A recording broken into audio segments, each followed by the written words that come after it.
Hello students, सवाल दिया है। एक बेईमान दुकानदार क्रय मूल्य पर 12.5% की हानि पर माल बेचता है, लेकिन 36 ग्राम के बजाय 28 ग्राम वजन का उपयोग करता है, तो उसका प्रतिशत लाभ या हानि ज्ञात कीजिए। तो 12.5% की फ्रैक्शन वैल्यू कितनी होती है? 12.5% की फ्रैक्शन वैल्यू होती है 1/8। तो 8 का सीपी है, 1 की हानि पर बेच रहा है, तो बेचेगा कितने? 8:7 से। देना चाहिए 36 ग्राम, दे रहा है 28 ग्राम, तो 36 ग्राम देना चाहिए, दे रहा है 28 ग्राम। तो काटेंगे इसे 7 एकम 7, 7 चौक 28, 4 से काटेंगे, 4 एकम 4, 4 नम 36। तो फाइनल में 8:9 में, तो 8 का सामान 9 में बेच रहा है, तो कितने प्रतिशत का लाभ कमा रहा? 1 में कितना? 8% में निकालेंगे तो 100 से मल्टीप्लाई कर देंगे और प्रतिशत का चिन्ह लगा देंगे, तो 1/8 कितना आ जाएगा इसका आंसर? 12.5%। अगला क्वेश्चन दिया है, दो संख्याओं का एचसीएफ 12 है, निम्न में से कौन सा एलसीएम कभी नहीं हो सकता? तो एचसीएफ 12 दे रखा है, तो 12 प्रत्येक संख्या में इंक्लूड होगा, एलसीएम में भी इंक्लूड होगा और एचसीएफ में भी इंक्लूड होगा। तो 12 से ये कटता है, 12 से ये कटता है, 12 से ये कटता है, तो एक ही ऑप्शन है जो 12 से नहीं कटता, तो ये मेरा आंसर हो जाएगा। अगला क्वेश्चन दे रखा है, दो वृत्त एक दूसरे को बाह्य बिंदु P पर छूते हैं, ए बी दोनों की उभयनिष्ठ स्पर्श रेखा है, एवं ए एवं बी स्पर्श बिंदु है। कोण पी ए बी बराबर दे रखा है 40 डिग्री के। कोण ए पी बी का माप क्या होगा? तो दो बिंदु एक दूसरे को बाह्य बिंदु पर छूते हैं, तो सबसे पहले दो वृत्त एक दूसरे को बाह्य बिंदु पर छूते हैं, तो सबसे पहले दो वृत्त बना लेंगे।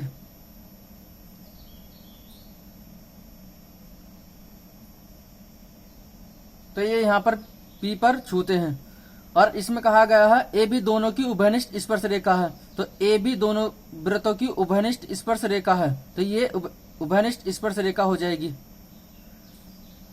ए एवं बी स्पर्श बिंदु है, ए मैंने यहाँ पर मान लिया, बी मैंने यहाँ पर मान लिया। कोण पी ए बी दे रखा 40 डिग्री, पी ए बी दे रखा 40 डिग्री, तो ये वाला कोण कितने डिग्री का दे रखा? 40 डिग्री का दे रखा है।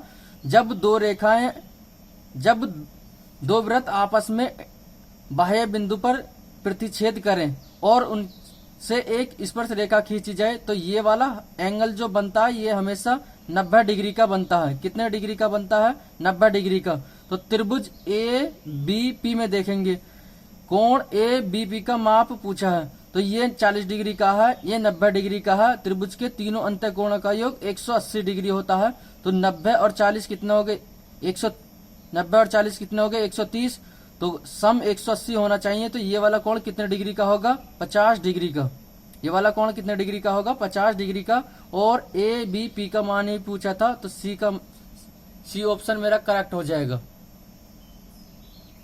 अगला क्वेश्चन दे रखा है, 169 और 144 का मध्यानुपाती क्या होगा?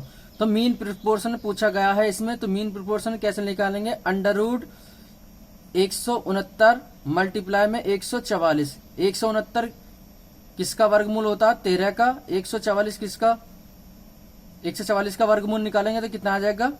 12। तो 3 की गुणा 2 में करेंगे तो कितना आ जाएगा? 6। तो यूनिट डिजिट 6 होना चाहिए, इसका भी यूनिट डिजिट 6 है, इसका भी यूनिट डिजिट 6 है, तो इसका मतलब ये ऑप्शन नहीं होगा और ये वाला ऑप्शन नहीं होगा।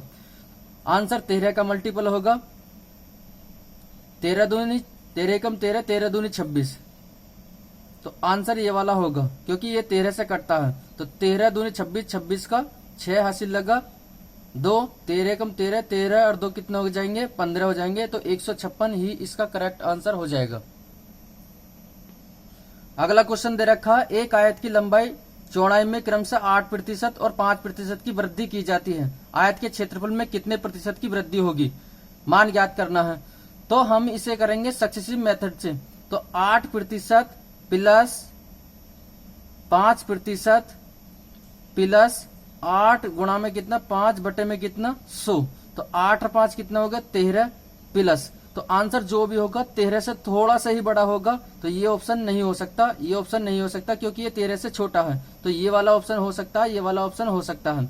8 पंजे कितने हो गए? 40 बटे में कितना? 100। 1 0 से 1 0 कैंसिल, तो कितना हो जाएगा? 13 प्लस का 0.4, तो 13 में 0.4 जोड़ेंगे तो कितना आएगा 13.4% हो जाएगा इसका आंसर। तो A option is the right answer. यदि आपको मेरी वीडियो पसंद आई है तो चैनल को लाइक करें, सब्सक्राइब करें और दोस्तों में ज्यादा से ज्यादा शेयर करें। Thank you.